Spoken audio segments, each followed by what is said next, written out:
C'est génial. Bonjour.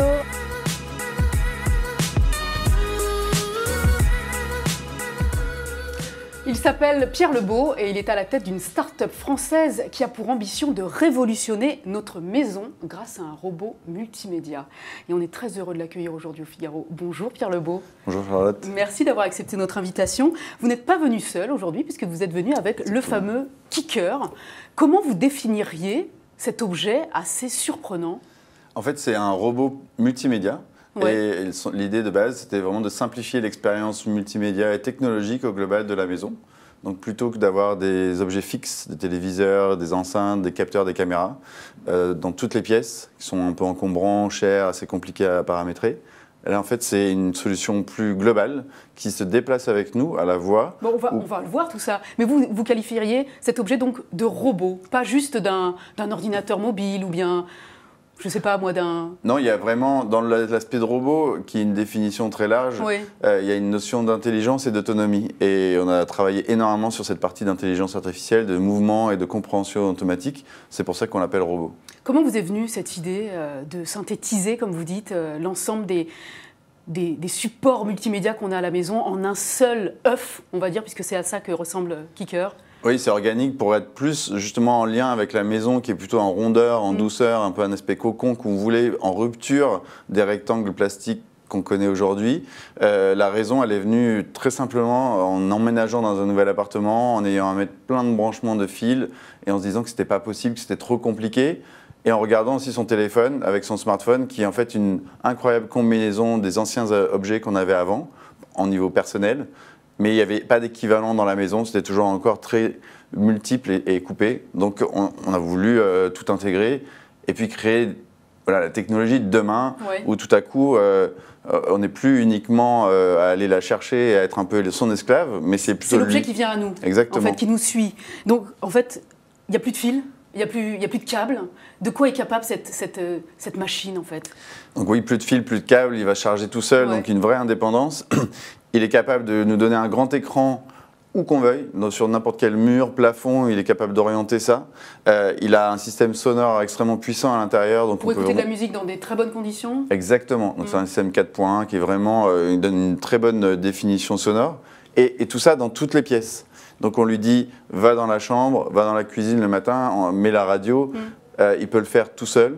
Et puis ensuite, quand on n'est pas chez soi, il y a une notion de sécurité avec Oui. ses caméras, ses capteurs, qui nous informent en temps réel de ce qui se passe chez nous, et encore une fois, dans n'importe quelle pièce, sans qu'on ait besoin de mettre des caméras partout. Vous dites qu'on peut s'adresser à lui avec sa voix. Et ça fonctionne comment, concrètement, en fait?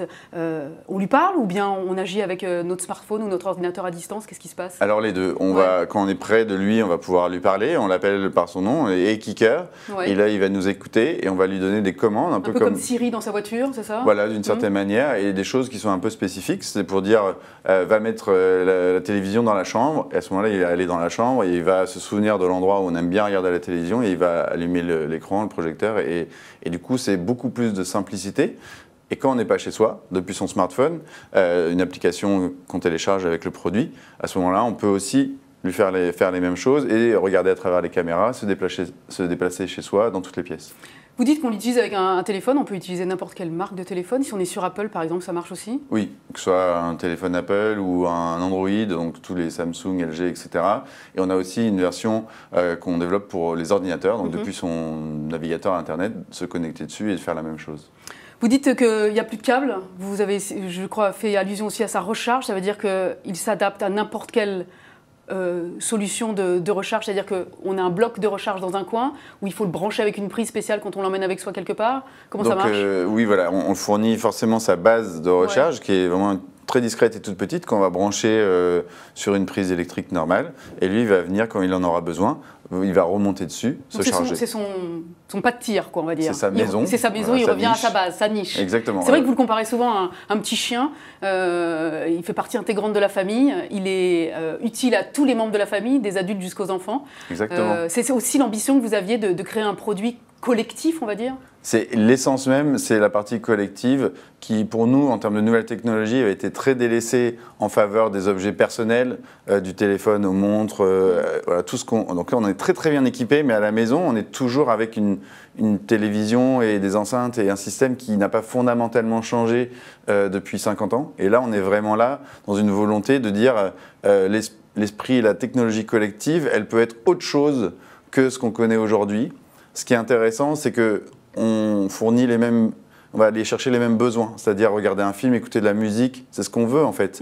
Qu'on utilise une télé, des enceintes ou un robot, on n'est pas très attaché à l'objet, finalement on veut vraiment l'expérience. Et nous on est là pour faciliter l'expérience et la rendre totalement mobile et du coup, regarder un film dans son lit sur le plafond, c'est possible, alors que ça ne l'a jamais été. Et avoir une maison qui n'est plus un magasin d'électronique avec des fils partout, c'est tout à fait possible aussi. Ça veut dire qu'il faut changer aussi sa déco, il faut des surfaces, on va dire, vierges de toute décoration aussi derrière. Disons que vous pouvez supprimer certains des objets qui sont sur votre mur ou sur des meubles, etc., qui ne sont pas forcément très beaux. Et là, vous pouvez revivre plus librement. Vous avez la possibilité de bouger votre canapé si vous avez envie, puisque vous n'avez plus la contrainte d'avoir la télévision avec sa box et ses fils à un endroit spécifique. Et surtout, des espaces libres, en fait, il y en a énormément, du mur au plafond, et on peut regarder ces films, mais aussi on peut projeter un aquarium dans la chambre des enfants, la cheminée en écoutant de la musique, et on peut se faire réveiller par la mer et une image de la plage qui vient nous réveiller au fur et à mesure dans la chambre. Il y a énormément de possibilités en plus qui n'étaient pas disponibles avec les produits actuels. Qui était plutôt passif et qu'on devait activer nous-mêmes et retrouver dans une pièce en particulier. Parvenir à intégrer dans un seul et même objet autant de solutions, que ce soit le son, la vidéo, le 360, des capteurs, ça a nécessité quel challenge pour vous d'arriver à combiner tout ça? Qu'est-ce qui a été le plus difficile en définitive dans sa conception? C'est un produit qui est extrêmement compliqué et c'est une nouvelle vague de produits qui vont faire de plus en plus de choses et de plus en plus dans l'autonomie et l'interaction multiples canaux d'interaction, la voix, le téléphone, etc. Créer cet objet, ça a été 5 ans de travail ici à Paris, en France, avec une équipe d'ingénieurs incroyable. Et aujourd'hui, on a un énorme partenaire industriel qui nous suit pour vraiment le rendre possible en production. L'intégration technique de tous ces composants a été très compliquée parce que ça n'existait jamais. Et après, toute la partie logicielle, l'intelligence artificielle, qui utilise ces composants pour récupérer les données, pour les transformer en action et en autonomie. Ça aussi, c'est extrêmement compliqué puisque ça n'existait pas. Puisqu'aujourd'hui, on n'a pas vraiment d'objet chez soi qui est autonome, qui se déplace, qui nous parle et qui peut bouger avec nous. On imagine que sur des technologies aussi novatrices et inédites, ça veut dire qu'il y a autant de brevets derrière en amont pour vous protéger de tout concurrent ou de tout espionnage. Alors, il y a une partie, la partie légale et les brevets, c'est toujours complexe pour une start-up. Puisque un des points, c'est aussi les moyens qu'on a pour les défendre. Oui. Et donc nous, on a breveté pas mal de choses, mais on a beaucoup de choses qui sont des secrets industriels pour justement pas non plus faciliter la tâche à certains autres qui seraient peut-être plus amenés à nous copier. Alors, grâce à son look et ses fonctions, certains disent que Kicker ressemble à R2-D2, vous savez, le fameux robot présent dans la saga cinématographique de Star Wars que tout le monde connaît. Ça, on va dire que c'est un peu pour le côté sympathique de l'objet, mais il y en a d'autres qui vont penser plutôt à HAL, le robot de Kubrick dans 2001, l'Odyssée de l'espace. Ça, on va dire que c'est plutôt pour le côté flippant de cette machine. La présence d'un tel robot chez soi, elle peut effrayer sur notamment la protection de nos données personnelles, de notre vie privée. Comment vous garantissez que les utilisateurs seront à l'abri justement d'un espionnage ou d'un piratage de leur vie? Alors c'est une très très bonne question et nous on a mis en place beaucoup de systèmes de sécurisation, d'encryption et de protection entre les communications du robot et le monde extérieur, puisqu'il est disponible depuis son smartphone. Après il y a énormément de travail sur justement cette sécurité. Un des atouts qu'on ait, c'est que son système d'exploitation, c'est celui de Google qui est Android, qui est utilisé dans toutes les tablettes et une grosse partie des téléphones portables du monde, et qui eux-mêmes, à l'intérieur de cette architecture, la protègent énormément des applications tierces, mais aussi dans la conception même du système d'exploitation, plutôt que d'avoir fait le nôtre et à ce moment-là de ne pas avoir beaucoup de retours d'expérience. Là, on prend un peu ce qui existe le mieux sur le marché, sachant que celle d'Apple n'est pas disponible. Et ensuite, tout ce qui est applicatif qu'on télécharge sur le robot, cela aussi, ça passe par le store de Google, et donc il y a toutes des séries de validations qui sont mises en place. Et dans un second temps, par exemple, pour rassurer nos clients sur des aspects très importants comme la caméra, à chaque fois qu'elle est activée, et de manière définitive, il y a une lumière rouge qui s'allume tout autour ici, là-haut. Donc si le produit paraît éteint, mais que la caméra est activée... Il ne capture rien, on va dire. Voilà, on n'a pas l'impression visuellement qu'il fasse quelque chose, mais en fait, il est quand même en train de capturer la caméra. Là, on le voit. Un peu comme les anciennes caméras personnelles, on avait le bouton rouge qui s'allumait. Donc, si le bouton n'est pas rouge, ça veut dire qu'a priori, personne ne sert de la caméra. Exactement. Et pour on sait que, par exemple, le patron de Facebook, je crois, a obturé la caméra de son propre écran d'ordinateur pour justement ne pas être filmé à son insu depuis son ordinateur. On peut faire ça aussi sur Kicker, mais il y a peut-être d'autres solutions aussi. Alors, de protection. Nous, on a mis en place tous les systèmes vraiment à un bas niveau pour que ce soit le plus sûr possible. Comme tous les constructeurs, que ce soit de tablettes, de téléphones, n'importe où, il y a une caméra. Potentiellement, si quelqu'un rentre physiquement dans le produit et met une sorte de logiciel un peu mouchard, c'est un peu compliqué. Et certains ont peur de ça comme ça. De la même manière, on peut très bien cacher la caméra, les deux caméras qui sont présentes, et au moins on est rassuré. Nous, ce qu'on a voulu faire en plus, c'était aussi donner cette indication qu'il y avait une activité dessus. Un logiciel 100% sécurisé, même sur les téléphones, c'est extrêmement dur. Et ce qu'on a voulu faire en tant que petite entreprise, c'est ne pas être responsable de ça et plutôt travailler avec des systèmes qui sont extrêmement prouvés pour être les plus sûrs possibles, au moins dans ce qui est disponible aujourd'hui sur le marché.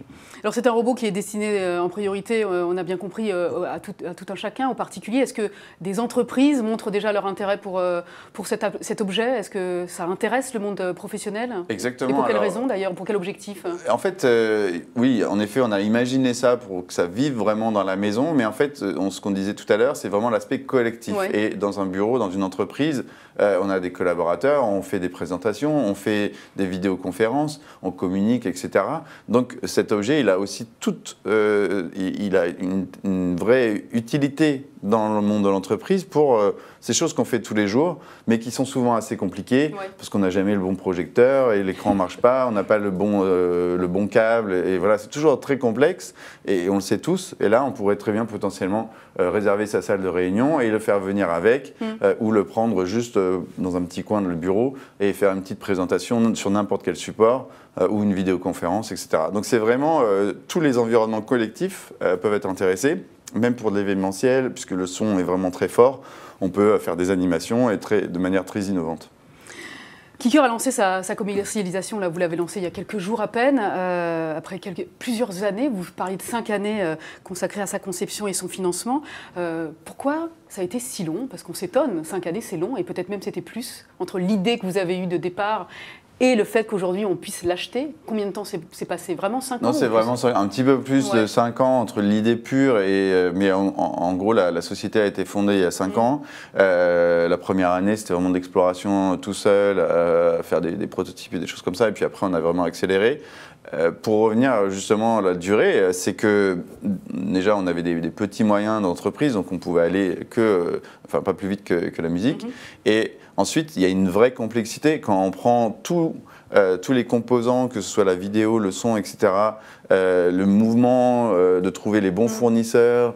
C'est des choses qui prennent beaucoup de temps, et toute la partie logicielle au-dessus de ça. Encore une fois, on a poussé les limites de ce qui était capable. Mais vous vous attendiez à cette durée malgré tout? Vous avez quitté Google il y a donc plus de 5 ans pour justement lancer cet objet, cette machine. Vous attendiez malgré tout à ce que ça dure aussi longtemps avant que vous puissiez physiquement vous dire ça y est, maintenant c'est lancé? Non, pas du tout. Je pensais que ça prendrait 1 an et demi, 2 ans, et c'est pour ça que je l'ai fait. Et si j'avais su que ça allait prendre 5 ans, je pense que peut-être que j'aurais pas pris la même décision, je ne sais pas.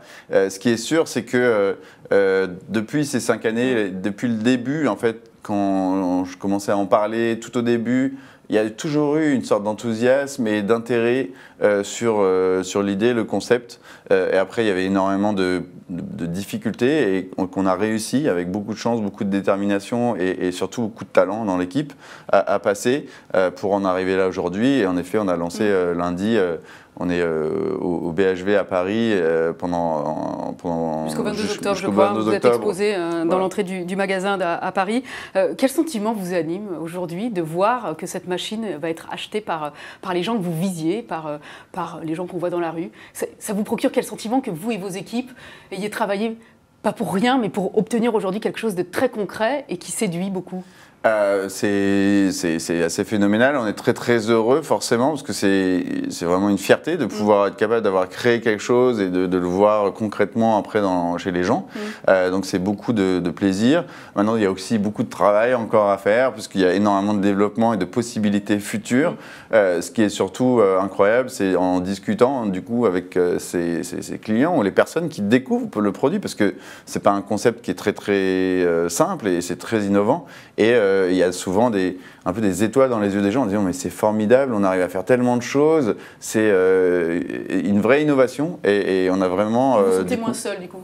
Oui, et surtout pendant ces 5 ans aussi, l'idée elle a 5 ans, mais aujourd'hui il n'y a encore rien sur le marché qui arrive à même à peu près la moitié de ce qu'on est capable de faire. Ça donne une satisfaction aussi de savoir que personne n'a planché en parallèle sur la même idée que vous. Alors certains ont essayé, ils ne sont pas forcément arrivés, il y a une évolution de la technologie avec les Google Home, les assistants personnels, Siri, etc. qui commencent à se développer. Donc on voit que les gens sont habitués, maintenant commencent à être habitués à parler avec une machine. Et là, le fait de pouvoir lui parler, mais qu'elle se déplace et qu'elle fasse beaucoup plus de choses que juste de jouer de la musique, c'est extrêmement intéressant. Donc on voit qu'on était vraiment sur la bonne lignée.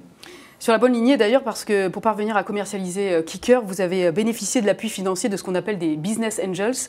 On citera par exemple Xavier Niel, qui est le patron de Free, et puis Jacques-Antoine Granjon, qui est le fondateur de venteprivée.com.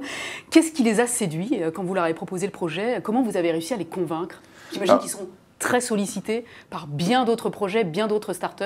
Je pense que oui, ils sont très sollicités, très ouverts, ils aiment beaucoup la technologie et il y avait l'aspect vraiment de dire c'était un pari et je pense que c'est des gens qui veulent parier aussi sur des paris fous, des entrepreneurs qui sont incroyablement motivés, qui croient en leur projet. Donc ça, je pense que surtout au moment où ils ont investi, ce qui était assez tôt dans l'histoire de l'entreprise, je pense que c'est ça d'abord qui les a séduits, peut-être le background de Google, je ne sais pas.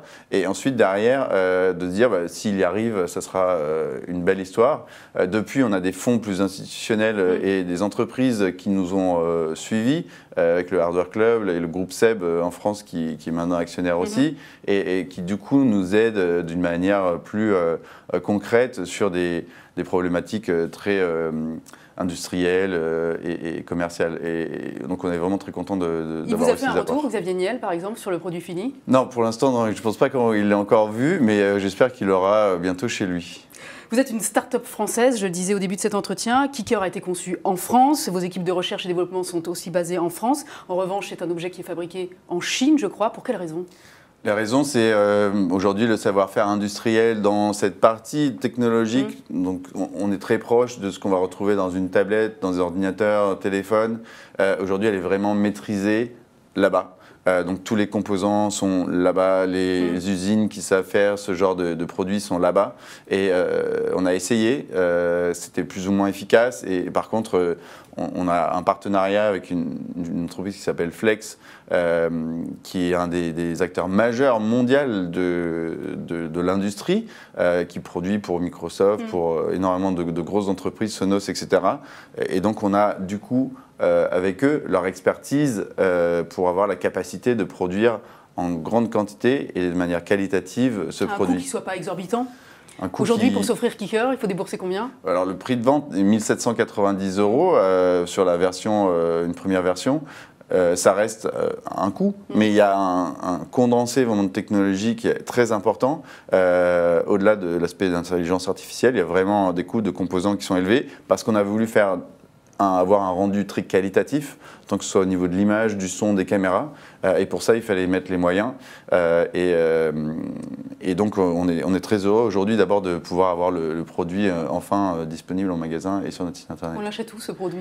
Donc aujourd'hui il est disponible jusqu'à la fin de l'année mais de manière très visible au BHV à Paris, sur notre site internet, et on aura aussi très bientôt d'autres canaux de distribution qui vont s'ouvrir au fur et à mesure en France, en Angleterre et aux États-Unis. On imagine que compte tenu du prix plancher, 1 790 €, c'est ça? Vous adressez à une clientèle CSP+, ce qu'on appelle CSP+, c'est-à-dire c'est vraiment cadre supérieur avec des revenus conséquents. Ça veut dire que aussi le circuit de distribution sera parmi les magasins type haut de gamme et pas forcément chez Carrefour ou chez Auchan. Après, oui, forcément, c'est vrai, et il y a une manière, en fait, on a aussi besoin de mettre le produit en avant, de le mettre vraiment, de le montrer, et donc on va travailler avec des partenaires qui ont envie et qui vont nous laisser aussi la place et l'espace pour le faire, et on serait très ravis de travailler chez Carrefour ou Auchan. Je pense qu'aujourd'hui, quand c'est votre objectif à terme, que ça se démocratise au maximum, que le prix d'achat soit le plus bas possible, on va dire? Oui, d'une certaine manière, on va essayer aussi d'imaginer une gamme un peu plus variée pour avoir justement des possibilités de toucher un public plus large. Cela dit, quand on prend aujourd'hui le prix d'un téléviseur, d'une paire d'enceintes et de quelques capteurs, en fait, on se retrouve très vite à ce prix-là. En totalité. Total qui correspond voilà. à un achat unique comme celui-ci. Je vous propose, Pierre Lebeau, qu'on passe tout de suite aux questions des internautes. Ils sont nombreux à nous suivre actuellement, ils ont plein de questions à vous poser. C'est tout de suite vos questions.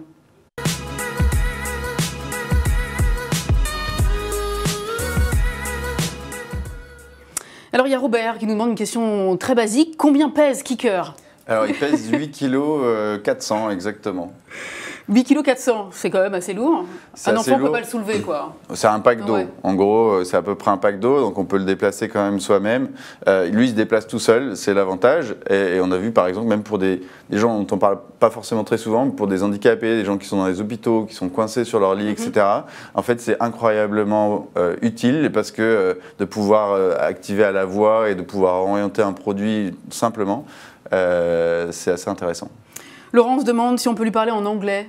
Alors oui, aujourd'hui on peut lui parler en anglais et en français, et on va travailler sur le support de plus de langues au fur et à mesure dans l'année. Jean-Baptiste a une question intéressante, il demande si le robot sera mis à jour à vie. Alors il sera mis à jour le plus longtemps possible. À vie, c'est toujours très difficile de pouvoir dire quelque chose marche à vie. Sur les 3 années à venir au minimum, c'est ce qu'on garantit, avec des mises à jour telles que celles qu'on retrouve sur son smartphone ou sa tablette, donc des mises à jour du système par nous, et puis bien sûr les mises à jour de tous les fournisseurs d'applications qui sont installés dessus. Voilà. Donc on va retrouver ces chaînes de télé, etc. Et ce sont les créateurs d'applications qui les mettent à jour. Eric s'intéresse à la façon dont vous avez levé l'argent, comment vous avez fait, combien, et est-ce que vous revendrez à terme cet objet à Google? Alors, je ne sais pas, il faudrait que d'abord que Google vienne me voir pour en parler, et puis on s'assiera autour d'une table.